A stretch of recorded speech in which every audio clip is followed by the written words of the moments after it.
Hey everybody, Aaron Cowan, Sage Dynamics, and this is the Beretta Langdon Tactical Elite LTT. I have a very special place in my heart for the Beretta handgun. I didn't use one while I was in the Army, although I was infantry. I didn't work in an occupation in the infantry that required a sidearm.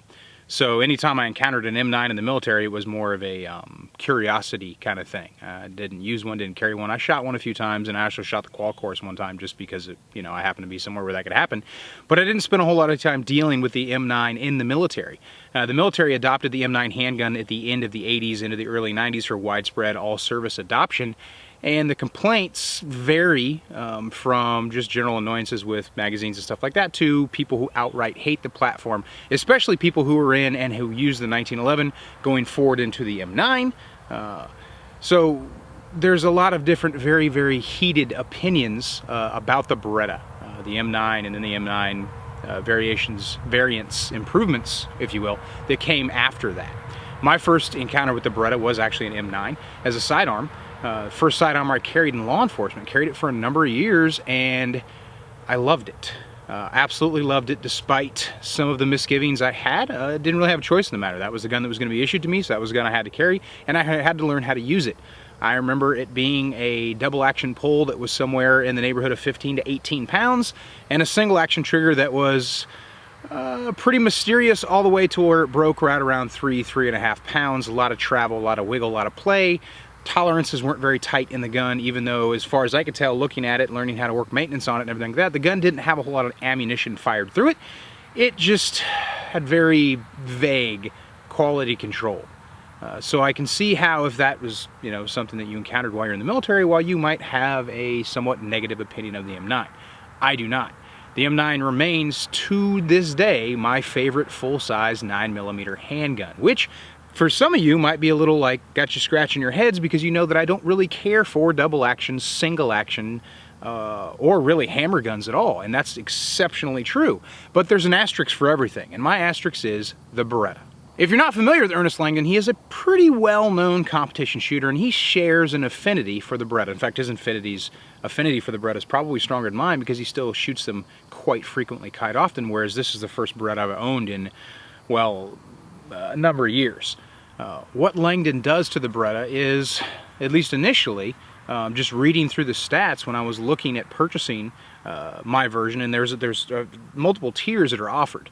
For those of you that are somewhat familiar with the Elite, the only add-on I added above the work that's standard on every Elite that's built is the trigger job. I wanted that done. I didn't order the Spartan sights or the carry bevel or the NP3 or anything like that. I really went with pretty much the one level up from the basic modifications done to the Beretta platform.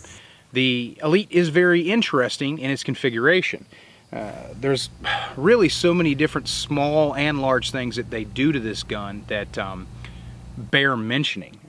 The coolest thing I think is they went with a Vertex Slide, which is like the M9A3, and it's a G model, so that safety selector is a decocker only, which I like a lot, because I've always been a fan of the fact that if you have a double action, single action gun, you don't need to be able to engage in active safety, and depending on how you manipulate the slide on the Beretta, you may inadvertently put the safety on, if it's not a G model, when you're working the slide to clear a malfunction, or if you prefer not to use the slide release when you reload the gun. As far as the frame goes, they went with the M9A1 frame, but they did make improvements to the frame. Checkering in the front strap, and they did change some of the contours that you may or may not be familiar with. If you're not a Beretta fan, you know that, well, I should say, if you are a Beretta fan, you know that it either fits your hand or it doesn't. Some people have to learn how to work with it. Metal frame guns are notorious for not having any give, and that's to be said. Like a polymer frame gun is going to be very much the same. Polymer frame guns can be modified, they can be stippled, they can be radiused, a lot simpler than what you're going to get out of a metal frame gun. In fact, you can get on YouTube and do some of the work on a polymer frame gun yourself with a little bit of education. Metal frame gun is going to require some tools, and it's going to require somewhat more patience and a little bit more education than just pushing polymer around with a spinning wheel of cardboard or a hot soldering pencil. The overall configuration of the Beretta is very familiar to me, and it'll be familiar to anybody else who's ever used the M9 or any variants thereof. but it is a very old design. The original Beretta design was in the early 70s moving forward. Now there's been a lot of iterations since then. So is what Langdon Tactical doing for their version, the Elite LTT, is it a significant improvement over what's available? I can't speak to every other aftermarket Beretta that's on the market. Wilson Combat offers one, so do a few other companies. And I can't speak to every model that's offered by Beretta. They just recently released the 92X, which I'm very excited to get my hands on. So I can't say, and again, you know me, I don't like doing comparison reviews. So what I'm going to be comparing it to is just my experience with handguns in general. I'm trying to see if the improvements on the gun are providing me with a reliable platform. So this is my same review process that I'm always doing. I'm not doing anything any different for this handgun review just because it's like a aftermarket customized gun.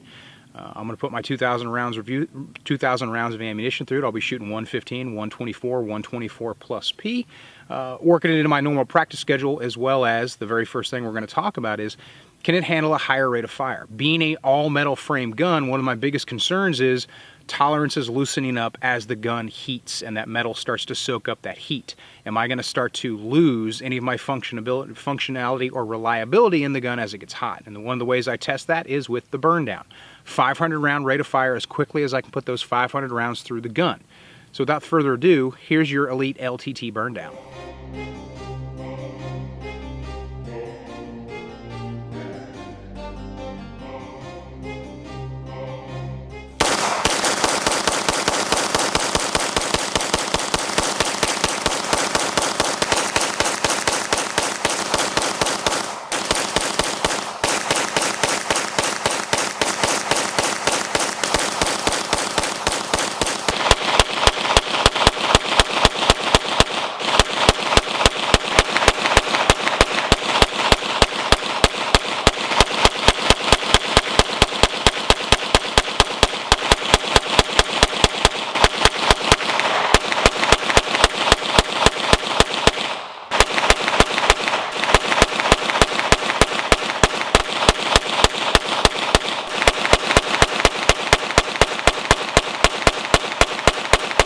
Aside from melting my front fiber optic sight, the burn down went off without a hitch, no malfunctions, ammunition, magazine, or handgun related.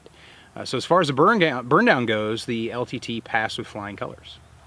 Really digging into the features of this gun. Probably by far my favorite feature, besides the fact that it's a G model, which means a decocker only, which I already mentioned. I've never been a fan of the Beretta's safety, talked about that as well, is the trigger. You remember I talked about my own experiences with the M9 as a duty handgun, how that double action trigger was so extremely heavy, and that single action trigger wasn't much better. It was definitely lighter, so if I drew from the duty holster and I got my double action pull, I had a long, hard pull which could disturb my ability to hit my target.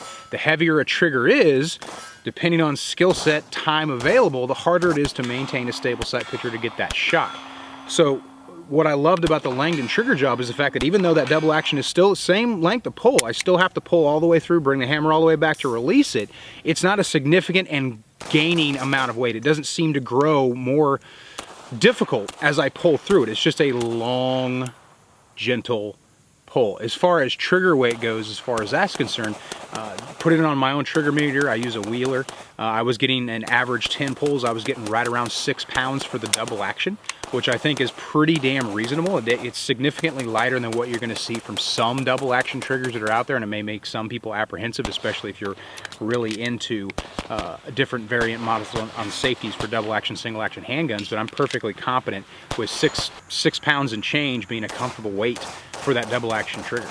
The single action trigger is a work of art. The double action trigger is probably heralds the arrival of that first single action pull, which is a symphony of beauty that I cannot really describe in any way other than, well, amazing. I don't want to use the word perfect. I don't like to throw that around, but it made everything I loved about the Beretta and everything I hated about the Beretta sit down at the same table and come to an agreement on what is awesome. And what is awesome is the single action pull on this gun. That single action pull on a 10-pound average on my Wheeler trigger meter was breaking just at 2.4 pounds. That's an average, of course. Very, very little take up, a consistent clean reset if I was riding reset.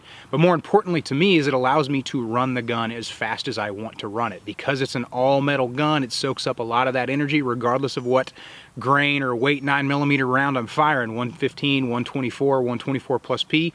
I generally don't shoot a lot of 115, I shoot mostly 124, both hollow point and range ammo. And I like to put 124 plus P through review guns because, well, they should be able to handle it, and you never know, a little bit more power might show you something that just 115 range ammo is not going to show you.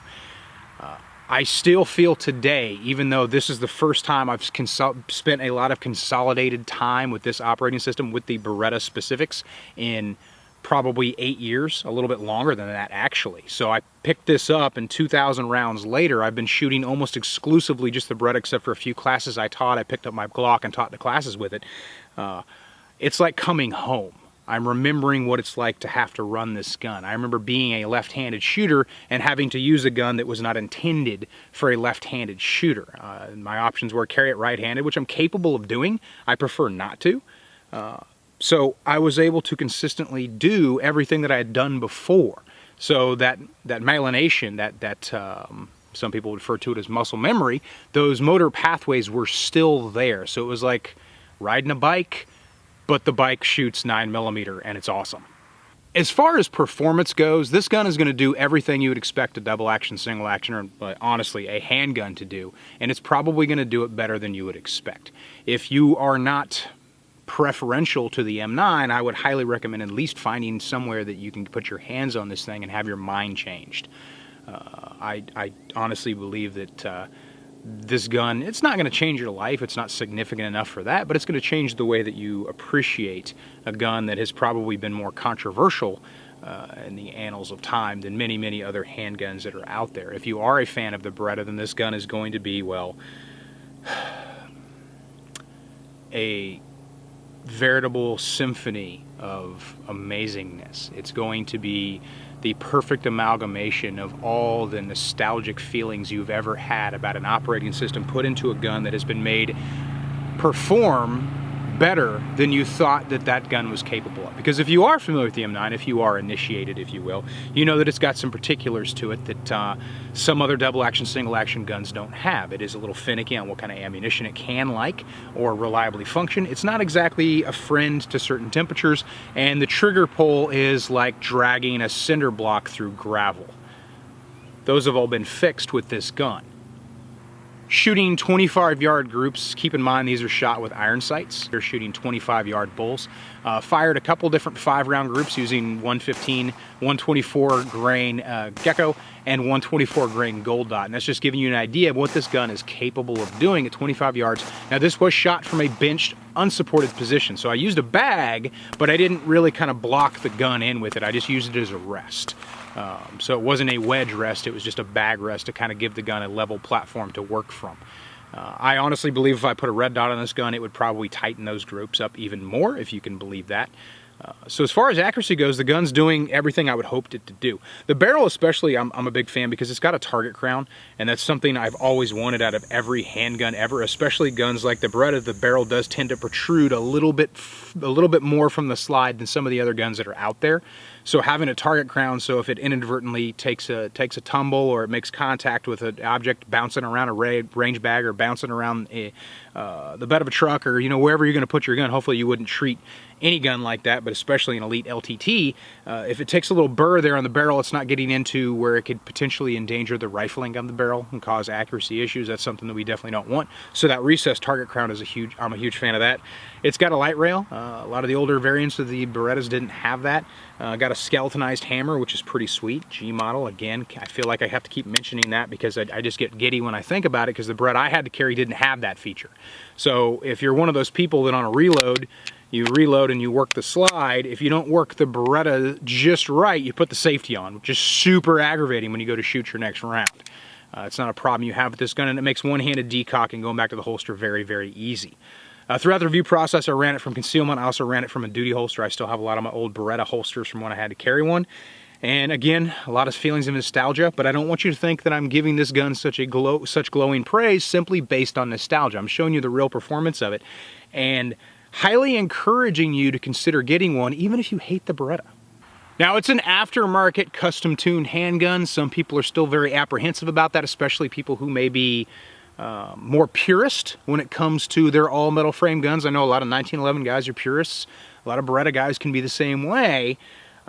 Did Langdon make the gun less reliable? Actually, I'd be willing to bet that he made the gun more reliable. During the entire 2,000 round review process, I didn't have a single handgun related malfunction. I did have one magazine related malfunction where the follower got stuck in the magazine. Go figure, a Beretta magazine where the follower got stuck for no reason, because that never happened, right?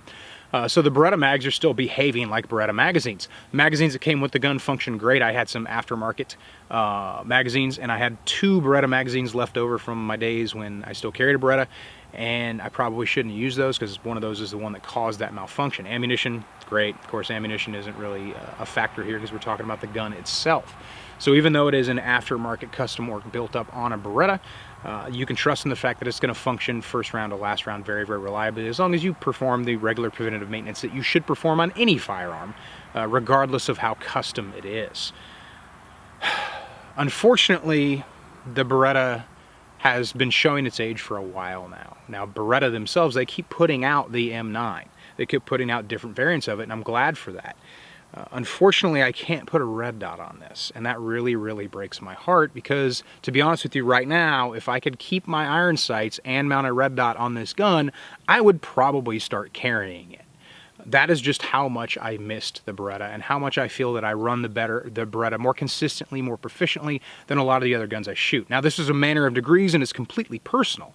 M&Ps, I have M&Ps, I have FNs, I have Glocks. Most of them I have variants that are been customized by Agency Arms. But this really does feel like coming home. It really does feel like, well, I guess maybe because in my career I spent so much time on the Beretta, I have such a soft spot in my heart for it. So I'm definitely going to continue to use this gun. Unfortunately, I can't put a red dot on it, so I'm a little bit disappointed about that. But if you want a awesome iron sight, all metal frame 9mm gun that's been touched by the hands and the wisdom of Ernest Langdon, putting work into this, making the gun perform better and more reliably, you really can't go wrong picking up one of these elite LTTs. I'm Aaron Count with Sage Dynamics. Train accordingly.